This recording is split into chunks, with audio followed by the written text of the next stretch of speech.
Welcome back to The Explainer. Today, we're unpacking one of the most fascinating and honestly deeply paradoxical secrets in modern economic history. When we picture the Soviet Union, we usually think of this massive, rigidly controlled machine, right? A place where literally every nut, bolt, and loaf of bread was dictated by a centralized state plan. But hidden right beneath that official surface, there existed a massive, thriving, and entirely illegal shadow world. And it brings up this wild question that kind of subverts everything we think we know about the USSR. How did a fiercely communist state, a state that ideologically despised private enterprise, secretly rely on a sprawling network of illegal capitalism just to survive? To really understand this, we have to look at the massive gap between what the government planned and what the people actually needed. So, Part 1. The official command economy, central planning, and the first economy. Let's quickly set up the rigid, official reality the Soviet state presented to the world. Officially, the economy was this absolute behemoth, a state-owned machine driven entirely by central planners in Moscow. Starting way back in the late 1920s, the state relied on these sweeping five-year plans. They assigned workers to jobs, set wages, and dictated exactly where all resources went. And hey, on paper, it looked like a triumph of administrative command. The Soviet Union went from an agricultural society to a global industrial and military superpower, second only to the United States. But there was a massive, glaring blind spot in all those glowing economic reports. The production of consumer goods was just disproportionately low. The central planners successfully poured almost all their energy into heavy industry, the military, massive infrastructure, and totally ignored the everyday consumer. They barely even tried to figure out what households actually wanted. The result? Severe, chronic shortages of the basics. We're talking everything from shoes to fresh meat, which led to those infamous endless queues that pretty much defined daily Soviet life. Which brings us to Part 2. Enter the second economy, the unofficial parallel universe. When the official system couldn't deliver, an organic parallel world just naturally sprang up. Enter the second economy. This is a term coined by the late economist Gregory Grossman back in the 70s. He defined it as economic activity done directly for private gain, often in knowing violation of existing law. Basically, because the official planning system was so full of imbalances and shortages, these decentralized, illegal market exchanges became absolutely crucial.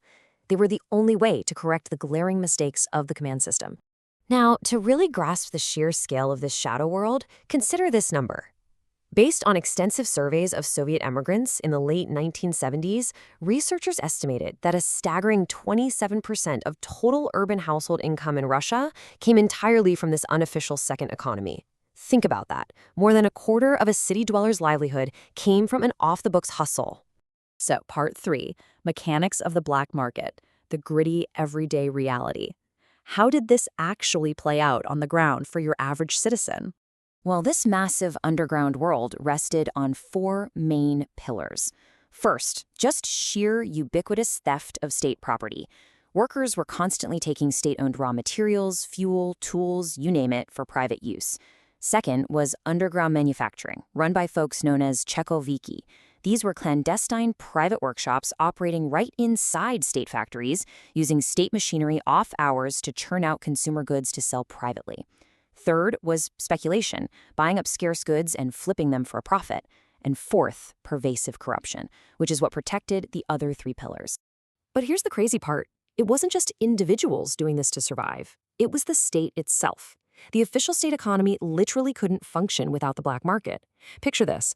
A state factory runs out of crucial parts because the central clan messed up. What does the manager do? If they miss their quota, they're fired. So they hire an illegal pusher called a tolkachi. This guy uses bribes and informal networks to score the missing materials on the black market, which allows the factory to artificially hit its official state quota. The legal economy depended entirely on the illegal one. For the everyday person, navigating this shadow world meant relying on a deeply ingrained cultural system called BLAT. BLAT was this unique, complex web of favors. It wasn't even always about money. It was about who you knew. If you worked in a butcher shop, you had meat. Your friend at the clothing store had imported jeans. You traded access. You used BLAT to get your apartment fixed, see a decent doctor, or skip a 10-year waiting list for a car. The contrast between these two economies was honestly starkest when you look at their currency. The official Soviet ruble was strictly controlled, fixed by the state, and practically worthless if all the store shelves were empty. The second economy needed something reliable. The solution? Half-liter bottles of standard vodka. No joke. Migratory off-the-books construction gangs, known as shabashniki, would do illicit work for state farms and sometimes negotiate their entire wage in bottles of vodka. It was liquid, easily tradable, and inherently valuable. All right, part 4, the culture of corruption, buying power and protection. For a shadow economy of this massive scale to exist in a totalitarian state, the very people supposed to shut it down had to be in on it. And this corruption reached the absolute highest echelons of Soviet power. Officials routinely took bribes to just look the other way. In fact, lucrative government positions were literally bought and sold, basically pricing in the expected future streams of graft. Around 1970, in the Republic of Azerbaijan, the position of Minister of Trade was reportedly purchased for a jaw-dropping 250,000 rubles. The system wasn't just broken, the corruption was thoroughly institutionalized. Because of all this, a really unique psychology developed.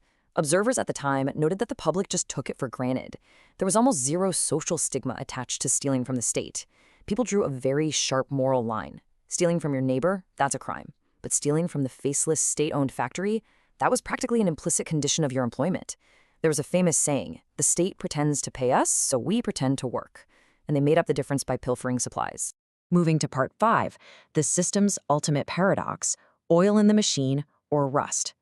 This brings us to the incredible dual nature of this shadow world and what it ultimately meant for the USSR. By the 1970s and 80s, the Soviet Union was essentially operating as a two-tiered structure. On one hand, you had the first economy, rigid, choked by administration, and prone to massive shortages.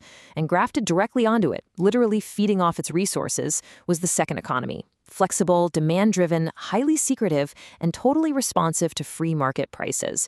They were completely at odds with each other, yet totally inseparable. Ultimately, the black market acted as a critical safety valve. It delivered the consumer goods, the food, and the basic services that the central planners simply couldn't figure out. Without this underground market, the material deprivation would have been so unbearable that the population might have revolted way earlier. The black market was the oil that kept the rigid metal machine of the state from completely seizing up.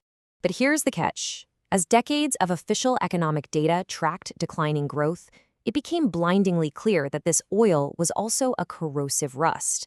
The shadow economy was rotting the system from the inside out. Because millions of these transactions were totally hidden, the state's official economic data became wildly distorted. Planners in Moscow were making massive decisions based on total fiction. On top of that, the massive scale of theft and illegal moonlighting severely eroded official labor discipline and bred this deep society-wide cynicism toward the state. As Gregory Grossman so perfectly captured it, the shadow economy was a spontaneous surrogate economic reform. It was literally the free market, organically forcing its way through the cracks of a paralyzed socialist system. It imparted a necessary flexibility that kept the wheels of production turning, however inefficiently, for decades.